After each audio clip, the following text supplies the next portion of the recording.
Hey, welcome everybody to GoDaddy's February virtual meetup.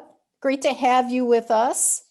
For those of you who are joining us, at the bottom of your screen, there's a chat button. If you want to click on that, and then at the very bottom of the chat, there's click to panelists and attendees, because we want to make sure that we see where you guys are from and everybody can see that.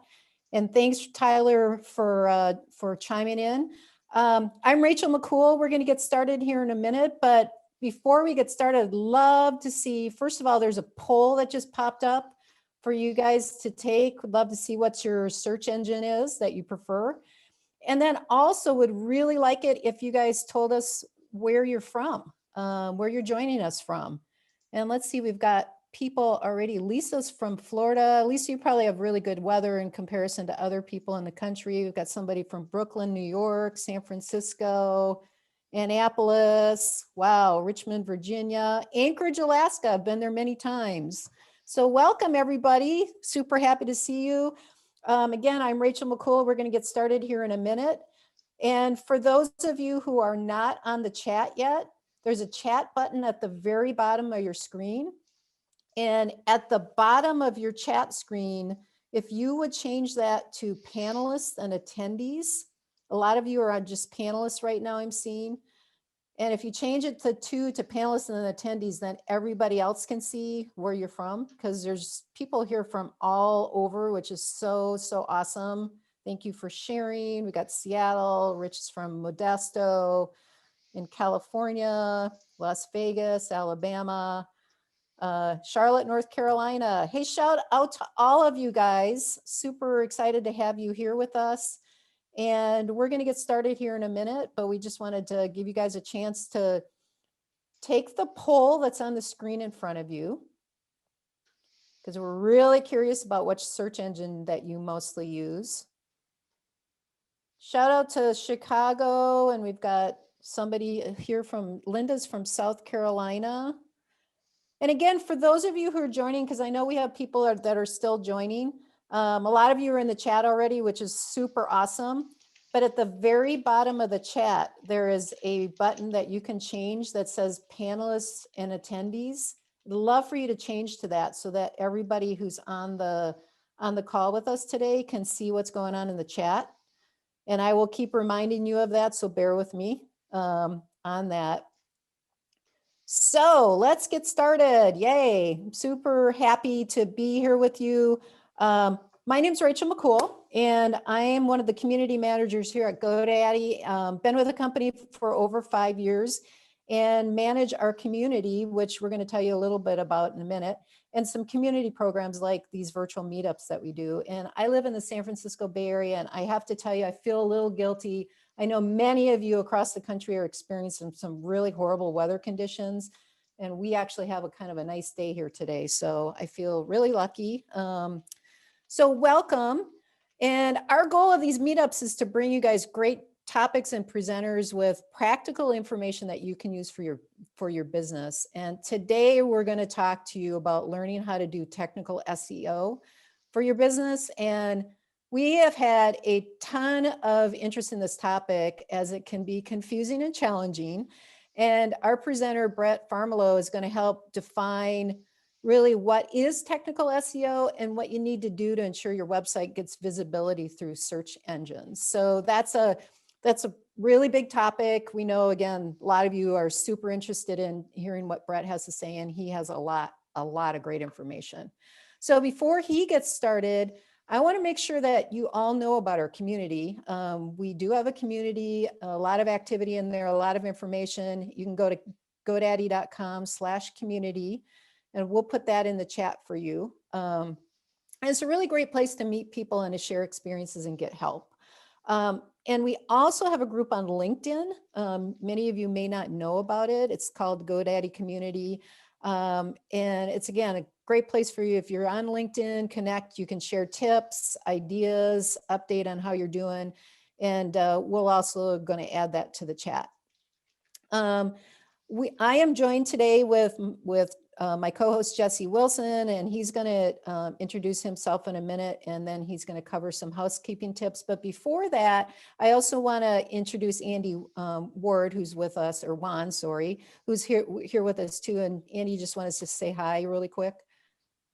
Sure. Hi, I'm Andy Wand. I'm a product manager on one of GoDaddy's product teams, and I'm just here to kind of help out with in the chat room. Awesome. Great that you're here with us. So Jesse, go ahead and introduce yourself.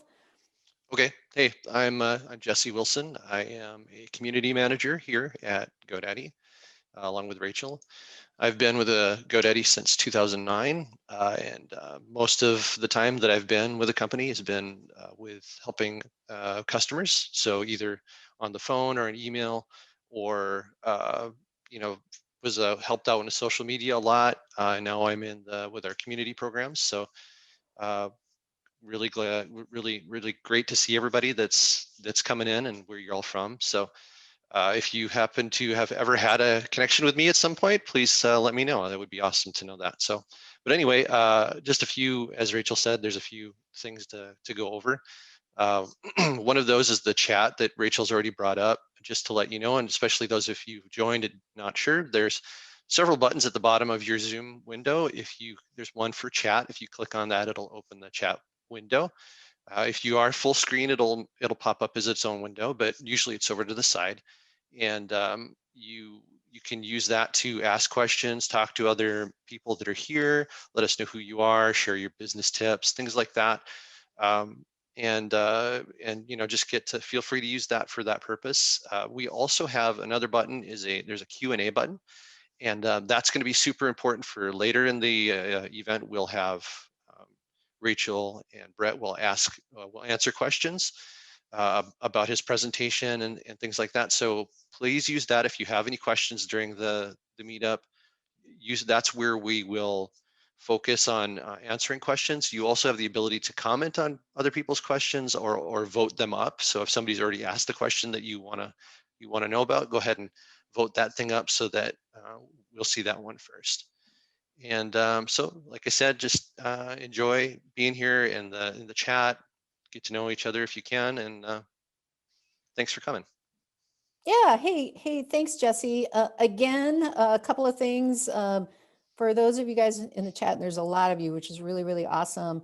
Again, if you haven't, let us know where you're from, please tell us. And I see Jenny's here from Winston-Salem. Hey, Jenny.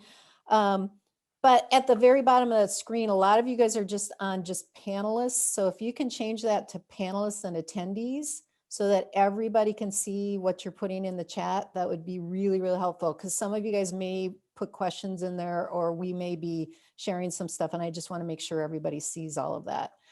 All right, so awesome to see so many of you from all over the place. I wish I could shout out to every single one of you, but anyways, thanks for sharing that. Let's get started. Jesse, do we want to do the poll really quick too? I think first? Brett's going to poll. He's going to call. Oh, the poll results. I can show those. Yeah. I showed them earlier, but here we go. So it looks awesome. Like great majority prefers Google, which is no surprise. Exactly. So that fits really well in with what Brett's going to talk about.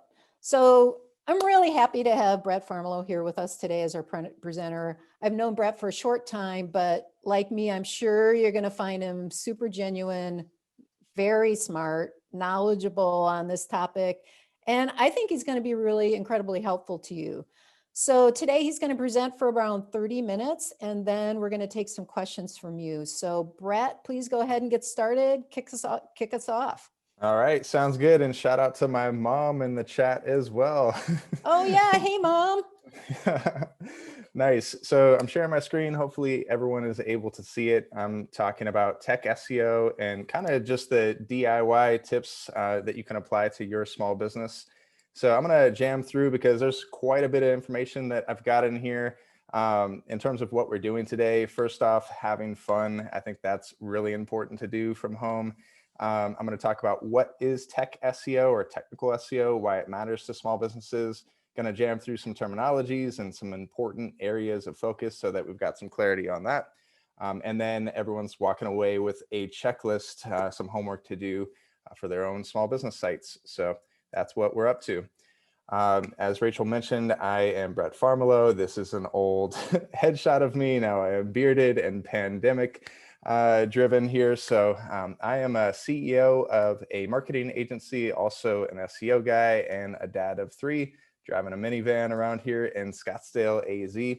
A few unique things about me. Number 1, founded the SEO company Marketers after ranking on the first page of Google for the term digital marketing company. So if you search digital marketing company, you should see Marketers in search results. So that's kind of cool. I'm also an author, contributor to Forbes, Business Journals, and GoDaddy. So if you were looking for some more takeaways today, there's an article I wrote on what is technical SEO that's posted to the GoDaddy garage. So there's some good info in there. And then last but not least, I'm the founder of Turkle. It's a knowledge platform designed to help small businesses answer questions and get published to help build their authority online. So if you're interested in submitting some of your expertise, you go to turkle.io, answer some questions, and get published. So with that said, I want to jam into the presentation. And before we talk about tech SEO, I want to talk about what is SEO, because there's a lot of confusion about those 3 little letters, search engine optimization. So Hey, Brett, yeah. Sorry to interrupt. Can you do full screen? Because we can see your sidebar slides. Let's see. Yeah. Thank you. Like that? There you go. Thank you. Better? Awesome. All right, cool. So SEO, by definition for me, is a combination of 3 things. It's content, digital PR, and technical SEO. Content is things like blog posts, landing pages, things that are designed to target keywords to increase the amount of inbound traffic so that you get more leads and more sales. So content, blog posts, landing pages.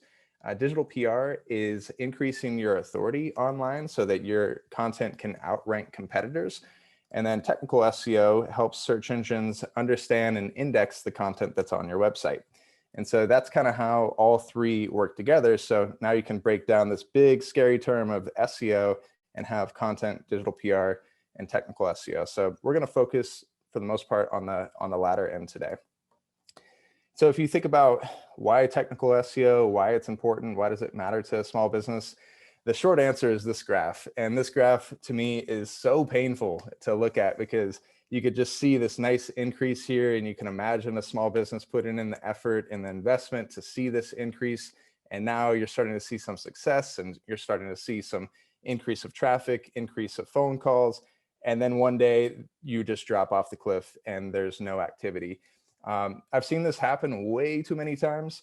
There's a couple common reasons for it.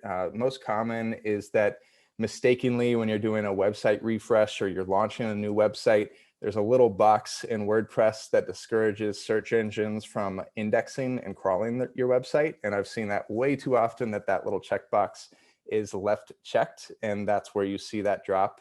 So you do a website refresh with all the best intentions, and then you launch it, and then you see this big drop. So make sure that you uncheck that little box. Another thing is giving the intern access to stuff and them messing stuff up on the back end. So that's another one to look out for. And then sometimes it's just a Google algorithm update that punishes poor website performance, which we're going to be talking about as well. So jamming into components of tech SEO, and I'm going a little fast here, but I'll slow it down, and we're going to get technical with these different areas. When you think about what makes up tech SEO, there's over 100 different elements that could be categorized within tech. If we wanted to simplify it, I think that there's 3 buckets to be aware of. The first one is indexing, the second one is crawling, and then the third one that I want to spend the majority of time talking about today is page experience. And in terms of page experience, that's really going to be defined in 2021 by the term core web vitals. So Jesse, I think that we've got a poll here about core web vitals. The question is, how prepared are you for the upcoming core web vitals change to Google's search algorithm? Answers are, what's that? Number 2 is, I've heard of it. 3, have made a few changes. 4, I'm almost ready. And 5, I am 100% ready for core web vitals. So cast your vote in there. We're going to display the results here a little bit later. So I'm just going to close this out. Keep on jamming in here. So indexing. Let's start with the first component of tech SEO. And the whole purpose of technical SEO is making sure that the content on your website is actually indexed in Google's search engines, and not just Google, but all search engines. And so in terms of the three things that really make up indexing, there's a couple things that I just wanted to highlight that pretty much pertains to all small business websites. The first thing is no index tags. Second thing is robots.txt files. And the third one is canonical tags, which sometimes results in duplicate content. So I'm going to spend some time talking about all three of those, but that's just a general overview of indexing. So starting off with no index tags, the reason why I included this in here is because sometimes websites do this on purpose, and that no index tags definitely have a purpose for websites, but then other times it's just kind of a mistake. And so I want to make sure that you guys are aware of no index tags and how it factors in. No index tags on a website will prevent search engines from indexing the content in search results. And so this could be really great if for pages that you don't want to appear in search results, stuff like an archive page. So if you're a one author website and you don't want duplicate content issues, you can no index the archives page so that there's not conflicting content with the same information. Another good example would be a thank you page. So if you've got some sort of lead generation funnel where someone submits their information and they go over to a thank you page with, say, a discount or something of that nature, you can include a no index tag on that thank you page so that search engines don't display that in their indexes. So a good action item is there's a tool called Google Search Console that every website owner has access to. It's a free tool made available by Google. It's essentially the way that Google communicates with website owners. And so within Search Console, there's a great area to show what content of your site is indexed and then what is not indexed. So that could be a good way to see what pages may be affected by no index tags. Second thing is robots.txt file. So I mentioned that scary graph of having that big drop off, and the robots.txt, this is just generally making you aware that a robots.txt file tells search engine crawlers what pages or files can or can't be requested from a website. And so if you go to your website /robots.txt, you'll be able to see the directives that you're giving to search engines. Sometimes a misconfigured robots.txt file can prevent an entire site from appearing in search engine result pages. So going back to what I was saying earlier with that drop, when you're doing a website launch or a refresh, sometimes it's in a development site. And when developers are developing, they may include that, that little checkbox so that it doesn't get indexed. So when you're launching, make sure that you uncheck that box. Otherwise, your robots.txt file will disallow all crawling that's happening. So the action item here, I don't want to spend too much time on the robots.txt, but if you go to yourdomain.com or .net or .org /robots.txt, you'll be able to see what you're telling search engines to crawl or not crawl. And then Search Console also has a great robots.txt tester to let you know how well you're doing in that regard. Last thing from indexing, and I know that I'm going through here pretty fast, but I generally just want to introduce some concepts and then move to the core web vitals, which is the bulk of what I want to talk about. Canonical tags tell a search engine to show the most authoritative version of a piece of content in search results. And so canonical tags may be more important for e-commerce sites. So it's especially important for product pages. So if you can imagine, you've got a product page and then you've got, some sort of string that says /collections / whatever the collection is, and then / the product page. Those are identical pieces of content with different types of URLs. And so a canonical tag essentially tells search engines that, hey, this product URL is actually the one I want for you to index versus these two identical URLs or these two identical pieces of content with two different URLs. And so without the canonical tag, essentially search engines may take their best guess or avoid indexing the content entirely. So you want to make sure that you do have canonical tags that's included in on the back end of your site. So those are the three main things that I see with small business sites is again, the no index tags, the robot.txt file, and then the canonical tags. Next thing I want to talk about is crawling. And so the whole purpose of crawling is, well, with indexing, you're basically making sure that search engines are including your content in their search result pages. With crawling, you want to make sure that they're actually discovering the stuff that's on your site. And so there's three things that I want to talk about with crawling. Again, these are the areas where most small businesses are able to make immediate impacts. First thing is HTTP status codes. The next thing is internal links. And then the third thing is sitemaps. So I'm going to talk a little bit about each one. You may be familiar with HTTP status codes, mainly 3XX, 4XX, and 5XX errors. The 404 page is the one that's most common. The 404 errors that you may see on some sites are essentially when a user goes to access a URL and that content is no longer there. That's important for small businesses because if you have a variety of broken pages, a search engine may lose trust in your website and in displaying that content in search result pages. So you definitely want to be cognizant of which pages result in 404 errors, and then to utilize a 300 redirect, whether that's a 301 redirect, which is a permanent redirect, or a 302 redirect, meaning that that's a temporary redirect so that crawlers can go to the right places. So definitely be aware of the 404 errors that exist on your site and use 301s or 302s to correct those errors. Second thing is 5XX pages. So the most common is a 504 error, which is basically your server is timing out and is unable to display the content. And so oftentimes that's some sort of server misconfiguration, or the server doesn't have the resources to serve up content. And so those are a couple errors that you definitely want to make sure to be addressing with your website.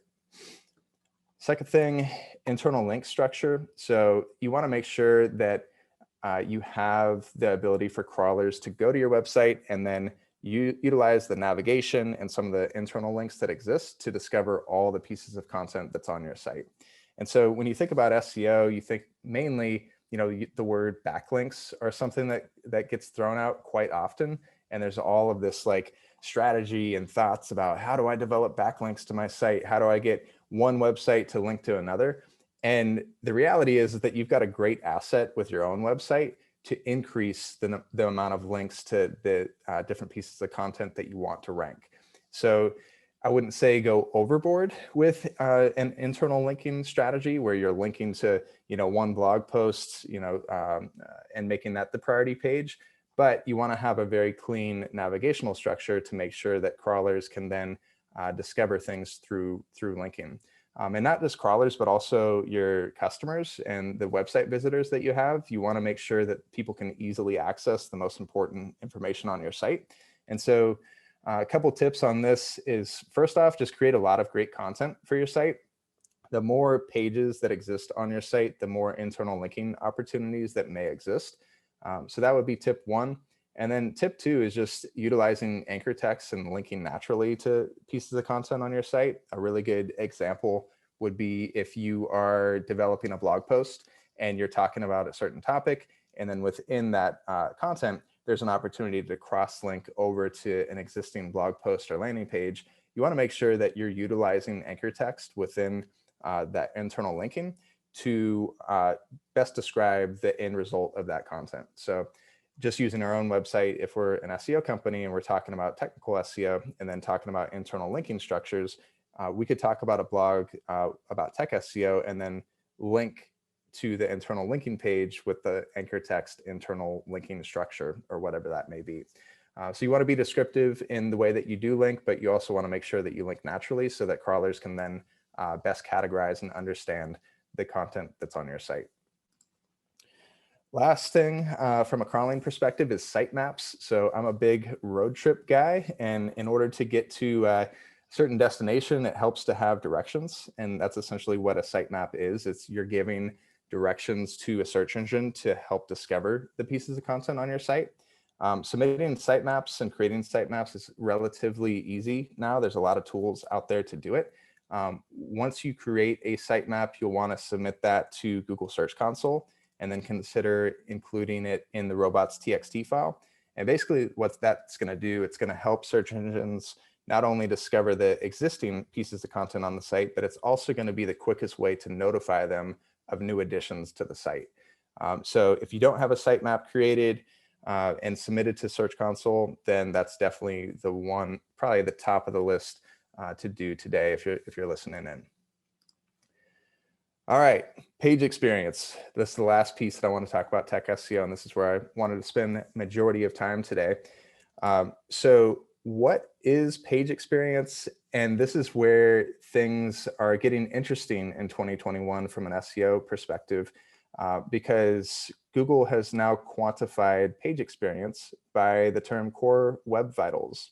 And so, Jesse, I'd love for you to display the poll that we've got here. And wow, okay, we've got almost 90% of people who I am the first human being on this planet who has mentioned core web vitals to you guys. That's great. We've got 10% saying I've heard of it, 1% saying I've made a few changes.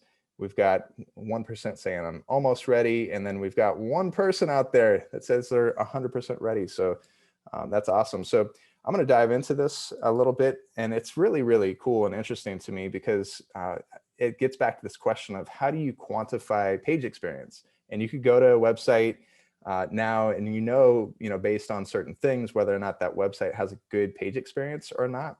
And Google has made a conscious effort to now quantify page experience by really asking 3 questions. First question is, how fast do I see the main content on a web page? So we're going to talk about that one. Second question is, how long does it take until I can interact with the content, which is really important. And then the third one, which is one of my personal favorites, is how much does the content shift? And so we're going to talk about each one of those 3. And the reason why this is significant as well, before I move on, is Core Web Vitals is going to officially become an SEO ranking factor in May of 2021. So Google has announced that this is going to be part of their algorithm and will impact search rank. And so that's why, when I'm looking at that poll and seeing, okay, 87% of people have never heard of it, by May, you probably will hear of it because it's going to impact some sites that are out there, especially slow loading websites. So this is one thing to definitely be prepared for. It's something that doesn't happen often. Whenever Google's very, very clear about what to do, usually they're coming down and they're going to have a good impact on search rank. And so for our company personally, and for some of our clients, we're already speaking with web developers and basically trying to address some of these different questions. So I'm going to go over these questions and then some of the different things that you can do to best prepare for Core Web Vitals. So going back to this question about how fast do I see the main content, this is defined by a term called largest contentful paint, or LCP. And basically the way this is, and you can see by this graphic here, everyone knows that slow loading time. And Google recognizes that when you access content from their search results, you should be able to access that content as quickly as possible. And so the quantification of what's a good web loading time is, a good LCP score is 2.5 seconds or less, and a poor score is 4 seconds or more. So this is a tough one. Like, this is pretty tough to pass this test, to have your content load in 2.5 seconds or less. Probably 80–90% of the sites that we work with and have seen and come across us are not passing the LCP test. And so this is the one area where you'll probably have the most work to do between February and May to best prepare for it. A couple common LCP issues include a slow server. So basically, when a browser goes to a website and accesses the content, that content needs to be requested from a server, and that exchange can be pretty slow. So that's one area that in order to pass the LCP, you're going to be wanting to make sure that you do have some good server connection and have the right server in place to serve up the content from your website. Another couple other things are large file sizes and long resource load times. And so a couple large file size examples would be a large image on a page, or if there's a long resource load time, you might have a particular font on your website that requires some extra loading times. So the best way to take action on this is, number one, there's a combination of lab data and field data. The lab data that exists is what's called Lighthouse, or Google's page speed tool. And so if you just Google Google page speed tool, you'll come across Lighthouse, and you'll enter in your URL there and just click analyze.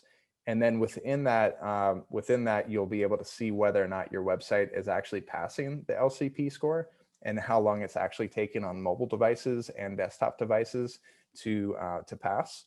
I would say that in particular with mobile devices, those are where you're going to see the majority of poor scores that exist.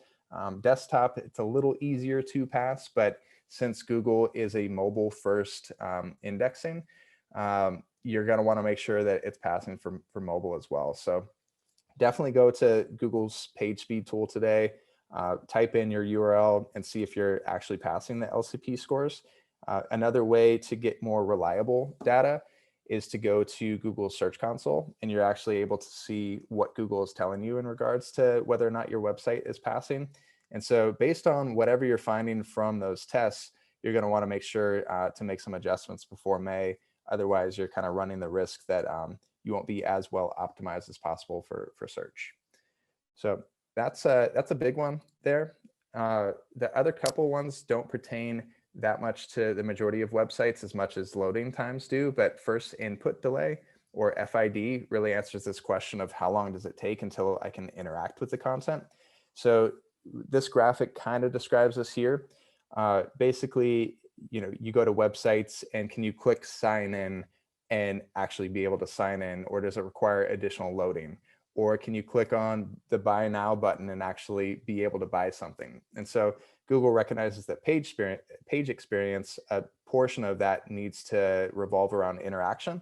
And so the speed around a good FID score is 100 milliseconds or less, and then a poor score is 300 milliseconds or more.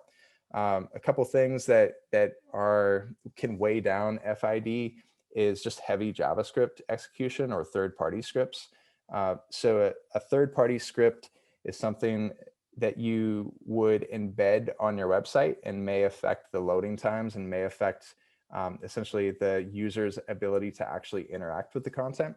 So you're going to want to make sure that you're minimizing the third-party scripts that are on your site, as well as just making sure that those third parties have this on their radar to actually load quickly rather than preventing and blocking the full loading of content.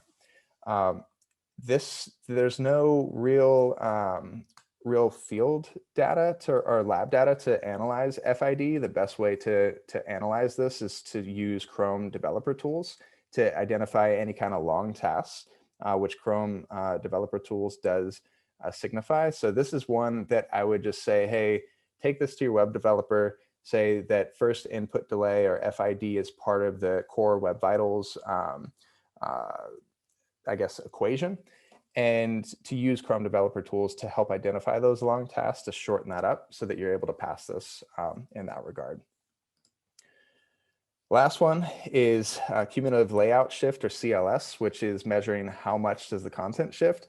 And I said that this is one of my favorites because this is also one of the most annoying things that happens on the internet, where on your mobile device, you're reading through this great article and maybe you're about to click on some link that exists, then all of a sudden this ad pops up and you mistakenly click the ad and then you're on some site you didn't mean to go to and your whole flow is just interrupted. I know that's probably happened to you. It happens to me all the time, and Google recognizes that that is a poor page experience. And so they are now going to punish websites if you have that type of experience. So again, this doesn't really pertain to very many small business sites that are out there, but you do want to make sure that your content is not shifting. Again, you could use Lighthouse or Google's PageSpeed tool to identify this from a lab perspective. And a good CLS score is 0.1 or less, meaning that the content isn't shifting very much, or a poor score is 0.25 or more.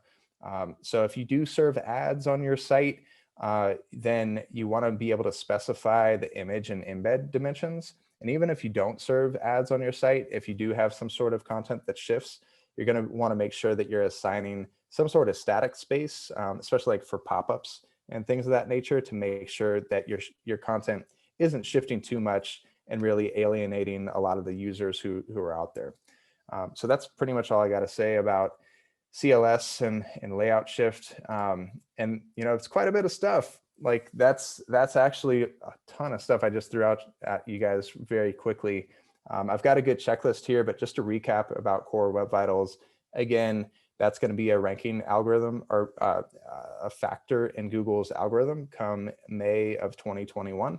So you're going to want to make sure that you're passing the LCP, which is the largest contentful paint. Again, that's around load times, first input delay, which is how fast I can interact with the content.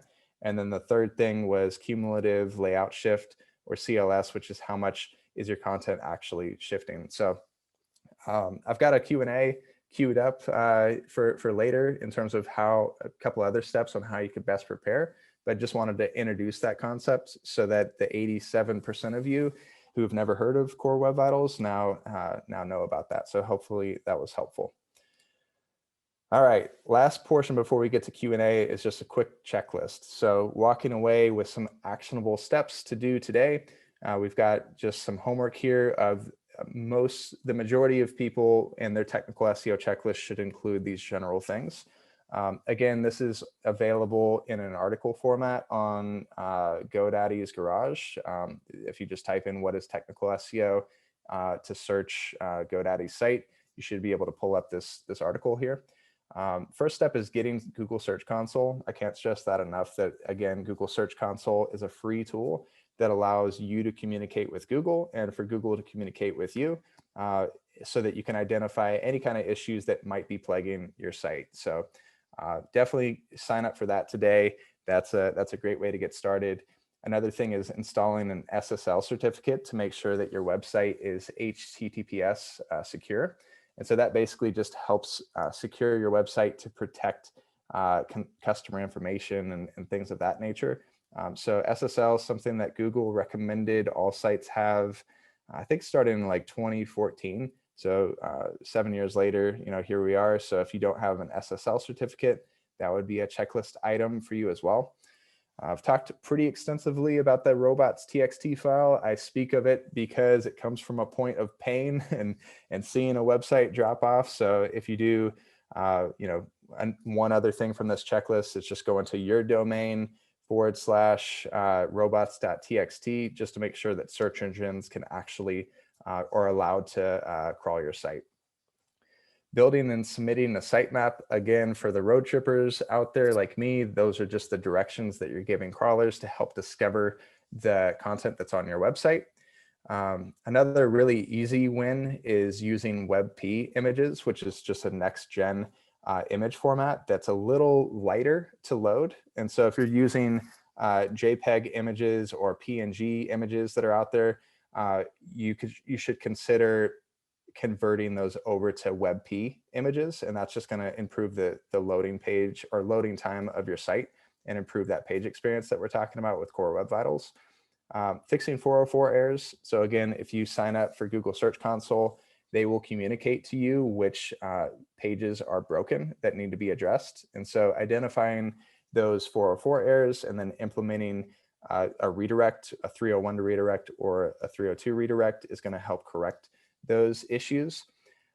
Selecting a web hosting plan, I would throw this out there just from, again, personal experience. You kind of get what you pay for in a lot of instances. I spent many Saturday afternoons on a cheap web hosting plan trying to revive a website and getting that back up. And I think now more than ever, if we're looking at Core Web Vitals and some of the different things that are around tech SEO, a lot of it circles back to just having the incorrect web hosting plan that's associated with your site. So what I would recommend is talking to a few few people to make sure that you have the right web hosting plan in place. Have them analyze things like the amount of bandwidth that you're using, the actual database size that exists with your site, just to make sure that that aligns with your plan so that you're in the correct position.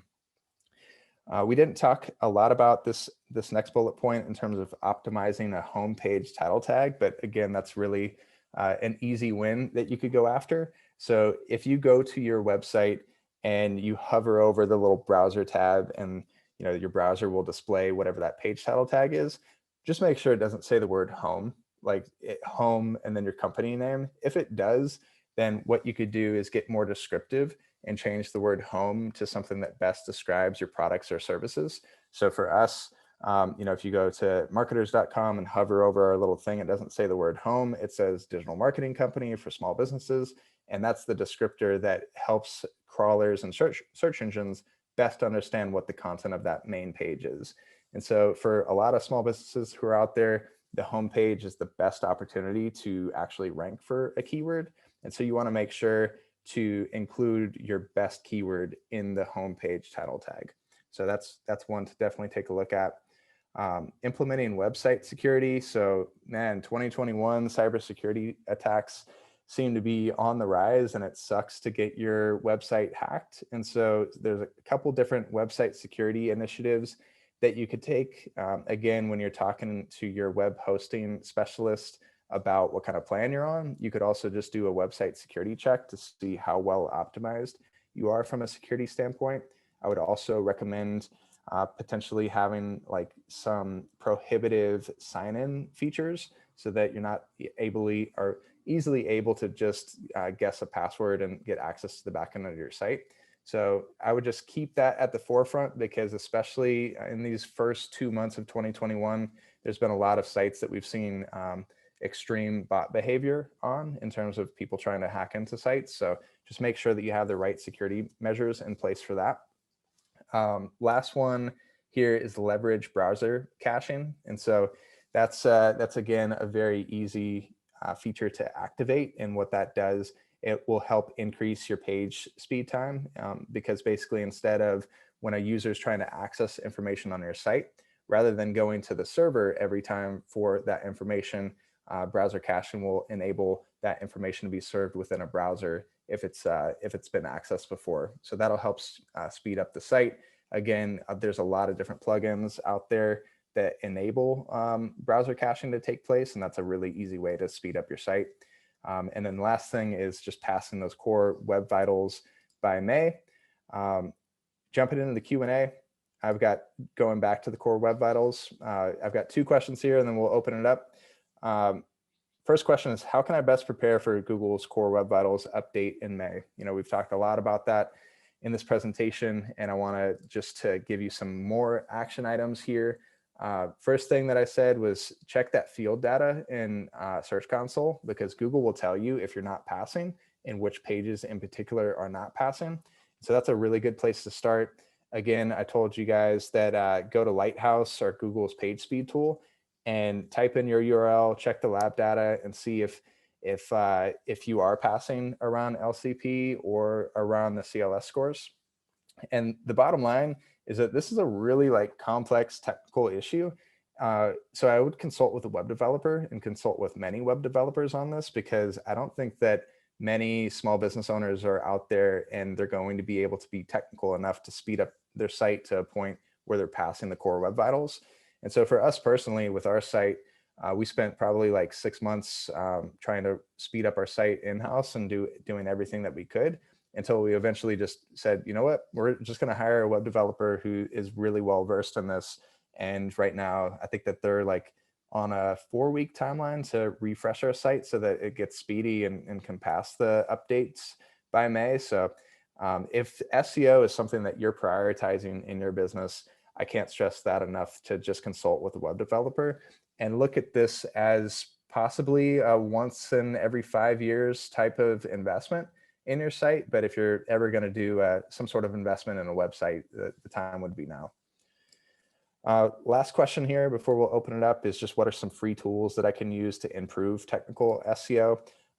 It's Google, Google, and Google pretty much. Google Search Console, I've talked about that. Google's page speed tool, we've talked about that. Google Analytics is one that we haven't brushed on, but that's an incredibly valuable tool for site owners to learn about how people are interacting with the site, what kind of pieces of content are driving the best results.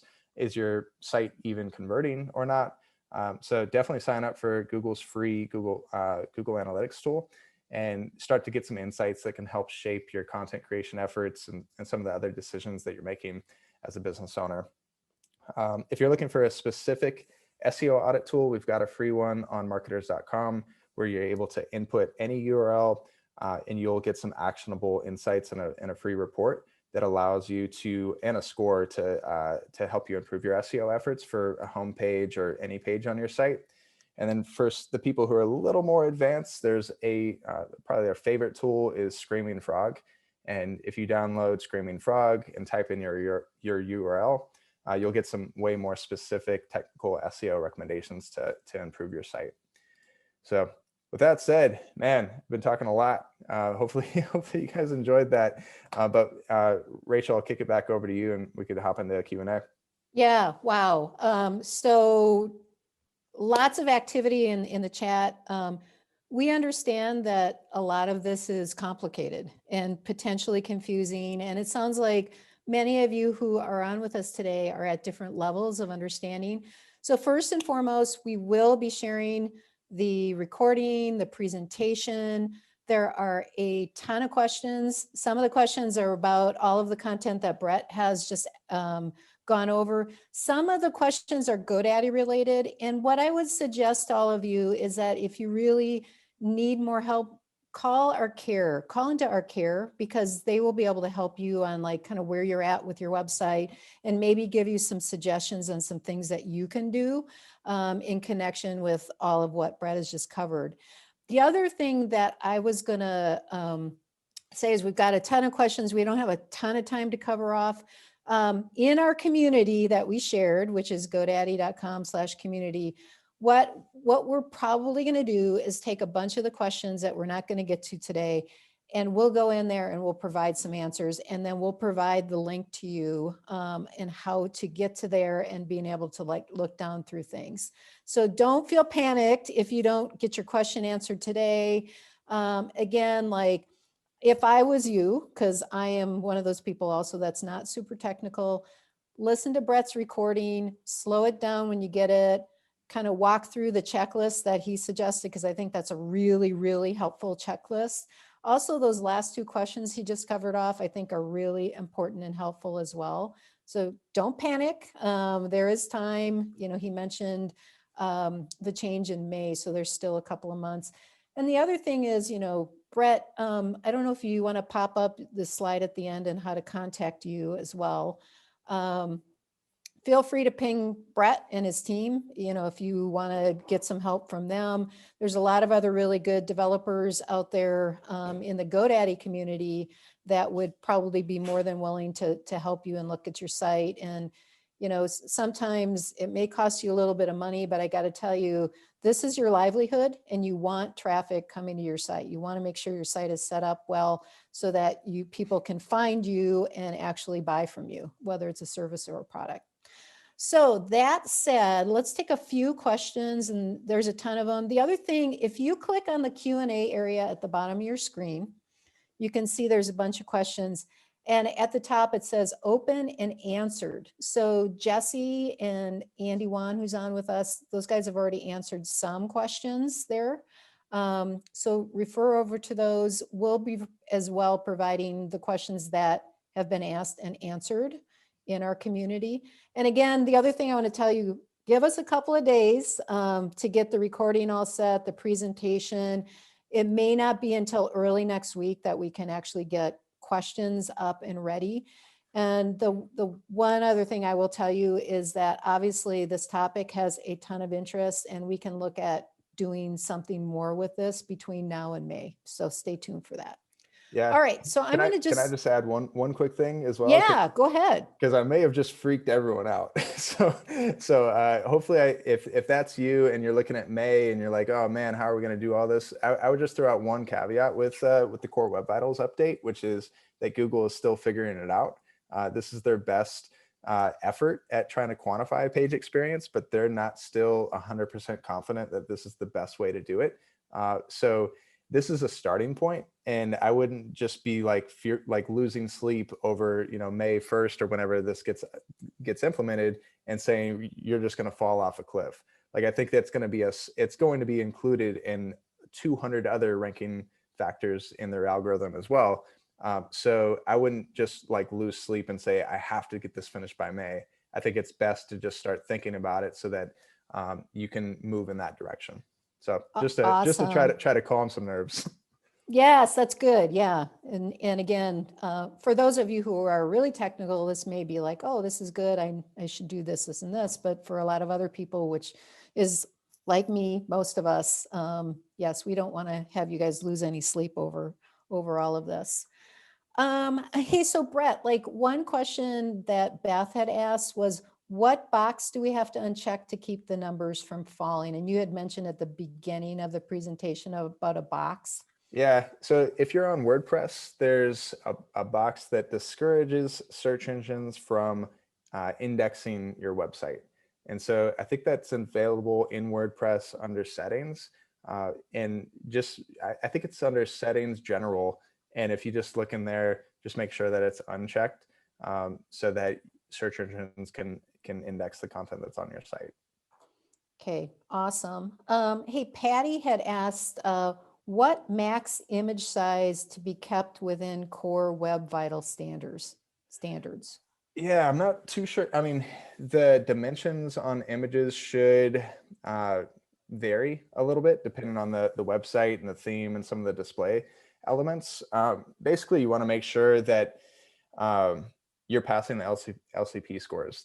That's pretty much the main thing. So if you're running a test on Google's Lighthouse and it's giving you a recommendation to reduce your image sizes, that's a pretty good indicator that you need to adjust some dimensions so that you're able to be displayed. But in general, just for our site, I think that our max width is around like 1200 pixels, something like that. So I would generally try to keep it within those parameters so that it displays on desktop and still looks good, but it doesn't weigh down your site.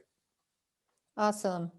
Thank you. So Jasmine is wondering if you could explain sitemaps a little bit more. Yeah. So again, like using the road trip analogy, if I'm going to go from Phoenix to Sonoma County and I need to know how to get there, I might just go to, back in the day, it was MapQuest, but now it's Google Maps or whatever. And it's going to give you specific directions on how to get to your destination. So sitemaps are the same thing, where you're submitting all of your content in an organized way to a search engine so that they could discover the exact content that exists on your site. And so sitemaps are this ever evolving directive to search engines that if you say post a new blog to your site, that'll get added to the sitemap so that when a Google crawler comes to that sitemap, it's able to discover that, hey, this is a new URL that we didn't see last time. We should check it out and we should include it in the index. And so it's generally just this evolving list of URLs that's on your website to help crawlers understand what exists. Okay, awesome. Hey, Joe is saying that he gets a call from some Google people at least once a week saying his website doesn't comply with something. And he's kind of wondering, like, and he said they always ask him if he's the owner of the business or for the owner of the business. And he's just wondering if that's a scam. What do you think? Yeah, just hang up. Google doesn't want to call you. Yeah. Yeah, that's what I think too. And it's unfortunate that all of you have to deal with things like that at times. Hey, JJ had a question about, is it ever advisable to delete the robots.txt file and let the site rebuild it? I would lean towards no, and it's not that hard to include a robots.txt file. You can have something as simple as just saying allow and disallow. And so even if it's 2 lines in a robots.txt file, I would just include that information so that there's no confusion and you don't leave it up to chance. Okay, great. Couple of questions about 404 errors. Alicia asks, is there a way to track what pages are creating the 404 errors? And Katie is asking, how do you correct a 404 error? Yep. So 404, the best way to track 404 errors is through Google Search Console. That's, again, that free tool that's going to alert you if Google has crawled and discovered a URL that doesn't exist anymore. That's when you could go in and fix that. So that's the free way to do it is Google Search Console. There's also many other SEO tools out there that allow you to discover those 404 errors. So our favorite SEO tool that we use is a tool called Ahrefs. Ahrefs. And basically what that does, it'll do a complete site audit and discover any kind of broken URLs. So that's a more proactive way to do it rather than a reactive way. And then in terms of the best way to solve the 404 errors is you're going to take your list of broken pages, those URLs, and you're going to point to where it should go. And so if you have an old blog or whatever that has been updated to a new URL, you would want to take that old blog URL, point it to the updated blog URL, and you would do that by submitting a CSV file or just like an Excel spreadsheet that has in column A, the old URL, column B, the new URL, and you would submit that to either your server or there's a lot of different tools that allow you to upload that file to then give that directive to do a redirect. So for most cases, you're going to have a lot of 404 errors with those URLs that don't exist anymore. And you can just very easily and quickly get through that list by just directing them to the home page. But you want to make sure and just think about, is there a better place to redirect them than the home page so that that content gets all the benefit of the old URL. Awesome. Yeah, that's a lot to know, but really, really helpful information. Hey, Trish was asking about how do I hear about new tech SEO requirements, best practices? Yeah, so everything should be corroborated by Google. So the developers blog on Google is probably the best way to follow along. And then just industry, journals and things like that. Search Engine Journal is a good one to follow along. And you have a lot of bloggers that are blogging about advancements like the core Web Vitals stuff. Yeah. The other thing to share with all of you who are still on with us, if you go to our GoDaddy homepage, there's a help button up in the upper right-hand corner. If you click on that, there's a bunch of content in there. We have like video series on SEO, pretty easy steps that you can take for your website. So please go there because there's a lot of really good information that you can find. And we continue to add, video content, blog content, all sorts of things. So, please go there and read up on that stuff and watch the videos. We're going to take one more question. And Amanda had asked, how do I allow access to pages via the robots.txt file? I did a quick check and all my pages say disallow next to them. All right. Yeah, so you're going to want to edit your robots.txt, and that's exactly why I threw that out there today to make sure that that stuff's not disallowed. You'll probably just want to rebuild and reconfigure the robots.txt to allow the pages that you need to. And all you have to really do is just have the / so that anything after that / is allowed. And then under the disallow, you can have some of the more administrative pages like the / WP admin. If you're on WordPress. So, if there is more confusion, Rachel, you mentioned just getting in touch with us. Like the goal here is just to be helpful. And this is a great community to be a part of, just the small business community. So if there's specific questions like that, I'm happy to field them, take them and answer them, via email. And then also, through what you were talking about, Rachel, with the community aspects, definitely could weigh in there because, like you said, this is a complex topic to tackle in an hour. So you guys did great today. Yeah, thanks. So we're going to wrap for the day. Again, there are a ton of questions. We totally know that. We will be, again, so if you go to godaddy.com/community, that's our community, you guys. There's a lot of really good questions in there already that have been answered. So you can use search in there to find some questions that have been asked and answered. There's a lot of really helpful other small business people like yourselves who answer questions. So feel free to go in there. We will be probably early next week, posting Brett's presentation, his recording, any other info. And then we'll look down through all the questions that you guys have submitted, and we'll try to get in there and pop up some of them and provide some answers for you so that you'll have more guidance on this. Again, we know that this is pretty complicated, and we'll try to help as much as we can. If you do have questions about your specific account in connection with GoDaddy, please feel free to call our care group. They're really good, and they will make as many suggestions as they can and how to help you out. So Brett, thank you so much. Stay tuned. We'll be doing another virtual meetup in March. And because this has been so popular and so many questions, we'll take a look at seeing if we can do something again on SEO. But as Brett had said, don't panic about May coming up in connection with Google's changes. It's not going to happen overnight, and everybody will hopefully be ready, and use Brett as a resource. He's a good guy and he has a lot to share. So take care. Have a good rest of the day, you guys, and we'll see you soon.